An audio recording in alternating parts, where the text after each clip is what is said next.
उत्तर प्रदेश के चिकित्सा क्षेत्र में एक नई ऐतिहासिक उपलब्धि दर्ज करते हुए अपोलो मेडिक्स ने सुपर स्पेशलिस्ट हॉस्पिटल लखनऊ में पहली बार लैब में तैयार किए गए सेल कोशिकाओं की मदद से यूरेथ्रल रिसेक्शन मूत्र नली के सिकुड़ने का सफल उपचार कर प्रदेश में चिकित्सा विज्ञान का नया अध्याय लिख दिया है।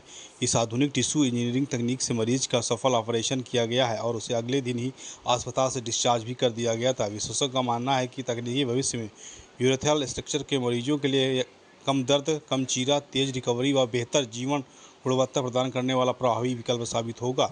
जानकारी के अनुसार मरीज पिछले लगभग 30 वर्षों से यूरेथ्रल स्ट्रक्चर की गंभीर समस्या से जूझ रहा था। इस बीमारी के कारण उसे बार बार पेशाब करने, संक्रमण व आसानी दर्द जैसी परेशानियों का सामना करना पड़ रहा था। पारंपरिक सर्जरी में मरीज के मुंह के अंदर से लगभग 6 से 8 सेंटीमीटर लंबी टिश्यू निकालकर ऑपरेशन किया जाता है, जिससे लंबे समय तक खाने पीने में परेशानी होती है। कई बार कैथेटर भी लंबे समय तक लगाना पड़ता है।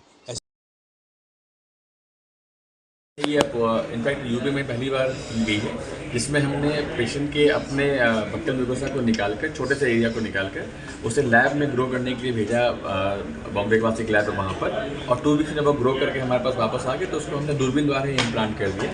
इससे हमने उसके जो मुंह के जो मोबिलिटी थी माउथ की, जिसमें हम जब पूरा चेहरा लगा के बक्कल ग्राफ्ट निकालते हैं उसको भी बचा लिया, और जो नीचे जो पेशाब रास्ते में कट लगा के उसको इम्प्लांट करते हैं बक्कल म्यूकोसा को, उसको भी वो भी दूरबीन द्वारा कर दिया गया। तो पेशेंट दोनों जगह उसके जो मोबिलिटी, सर्जिकल मोबिलिटी दोनों जगह कम हो गई, और ये यूपी के किसी भी लाइब्रेरी से गवर्नमेंट सेक्टर फर्स्ट टाइम में कोशिश हमने यहाँ पे भी किया है। सर, क्या कुछ चुनौतियाँ रही इस पूरे केस में?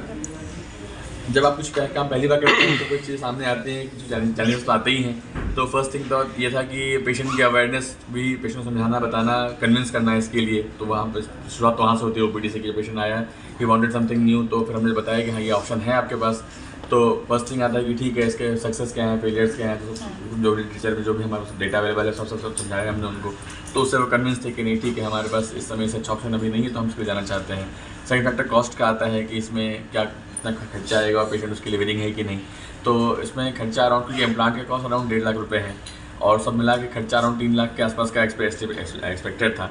बट पेशेंट वॉज विलिंग कि हाँ ठीक है, जो भी कॉस्ट आएगा मैं रेडी हूँ, और पेशेंट का इंश्योरेंस भी था, उसमें भी कवरेज था उसका, तो he was willing for the cost. फिर उसके बाद नेक्स्ट हुआ कि जब हमने सब कुछ प्लानिंग कर ली कि करना है, तो जो टीम आती है जिनके पास वो इम्प्लांट जाते हैं एयरलिफ्ट हो गए, उनको रेडी करना पड़ा कि हम इस डेट को इंटीमेट करना पड़ेगा, हम इस डेट को करने वाले। तो उनकी टीम वहाँ से वो कोल्ड चेन के स्पेशल बॉक्स लेकर आते हैं, उसमें उन्होंने इम्प्लांट करेक्ट किया, फिर उसको वापस एयरलिफ्ट करके ले गए। फिर जिस दिन हमें इम्प्लांट करना था उसके पहले हमारे हॉस्पिटल में उसके कोड जनरेट करना उसका, ताकि वो हमारे फार्मेसी में अवेलेबल हो सके। वो सब अपना जो मैनेजमेंट प्रोसेस है वो सब उसमें सब लग के कराना पड़ा। फिर सारे काम हो गए तो फिर उनकी जो टीम फिर जो इम्प्लांट लेके वहाँ से आती है, वो भी एयरलिफ्ट लेके वहाँ से आती है, फिर हमें वो सारे स्टेप्स पे थोड़ा सा मुस्तैदी से करके कि सारा काम स्मूथली हो गया और किसी प्रॉब्लम नहीं आई। सावधानियाँ रखनी पड़ी। हाँ, देखिए, ये ट्रीटमेंट को करने में वैसे तो 2 हफ्ते का समय लगा, लेकिन पहला प्रोसीजर है वो कुछ मिनटों का ही था, और पेशेंट डे केयर में ही छुट्टी हो गई थी। जो दूसरा प्रोसीजर है वो करने में लगभग 15 से 20 मिनट करीब लगे, और पेशेंट 1 दिन के लिए हॉस्पिटल में ज़रूर रहते हैं, क्योंकि उसमें 1 दिन के लिए ज़्यादा मूवमेंट अलाउड नहीं होता, नहीं तो सेल्स हिल ना जाएं, क्योंकि जब तक वो चिपक नहीं जाते हैं। पेशेंट को सावधानी से भी इतनी रखनी होती है कि जब उनके दूसरे दिन छुट्टी होगी तो किसी भी अलग अन्य ऑपरेशन की तरह पेशाब में जोर नहीं लगाना है, सफाई का ध्यान रखना है, और बहुत ज़्यादा मूवमेंट नहीं करना है।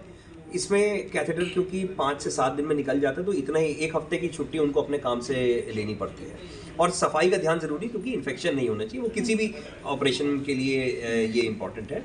इस ऑपरेशन के लिए कोई अलग से कोई और प्रिकॉशन लेनी पड़ी ऐसा नहीं है। और एक मैं आपको कहना चाहूँगा कि ये प्रयोग नहीं है, ये अब एस्टैब्लिश्ड प्रोसीजर है जो कि अपकमिंग है। इसके प्रयोग हम तब बोलते हैं जब ये एक्सपेरिमेंटल फेज में होता है। ये एक्सपेरिमेंटल फेज से बाहर निकल चुका है, ये ऑलरेडी एक एस्टैब्लिश्ड प्रोसीजर हो गया। सिर्फ अवेयरनेस कम है, करने वाले लोग कम हैं, और लोगों में इसकी एक्सेप्टेंस कम है। तो हम इसको एक एस्टैब्लिश न्यू प्रोसीजर की तरह ही लेंगे।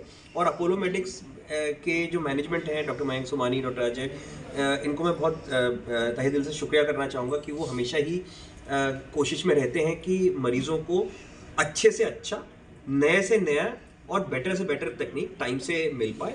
और इस पहले प्रोसीजर को करने में हॉस्पिटल ने बहुत बड़ा योगदान दिया है, और आगे भी देते रहेंगे इस तरह के। नहीं, ये पर्टिकुलर किसी भी एज ग्रुप में किया जा सकता है, लेकिन अगर देखा जाए स्ट्रक्चर की जो कंडीशंस होती हैं वो यंग एज में या ओल्ड एज में ही ज़्यादा होती हैं। बच्चों में स्ट्रक्चर होने की संभावना कम रहती है अनटिल अनलेस की कुछ उनके साथ प्रोसीजर हुआ हो, कैथेटर पड़ा हो। तो जनरली तो यंग एज में ज़्यादा अच्छा है, क्योंकि अगर आप मेजर सर्जरी से बचते हैं तो उसके कॉम्प्लिकेशन जो साइड इफ़ेक्ट होते हैं उन सब से भी बचे रहेंगे। तो करने को ये किसी भी एज ग्रुप में किया जा सकता है। सक्सेस रेशियो की बात करें तो कितना होगा? सक्सेस रेट अगर देखा जाए जो डॉक्यूमेंटेड है अभी तक लास्ट 3 to 4 ईयर्स से यहाँ इंडिया में यूज़ हो रहा है, तो अभी तक का जो सक्सेस रेट है नियर अबाउट 80% सक्सेस रेट है, यानी कि 100 में से 80 पेशेंट में लॉन्ग टर्म में रिलीफ रहता है, कोई उनको आगे चल कर के नली नहीं डालनी पड़ती है।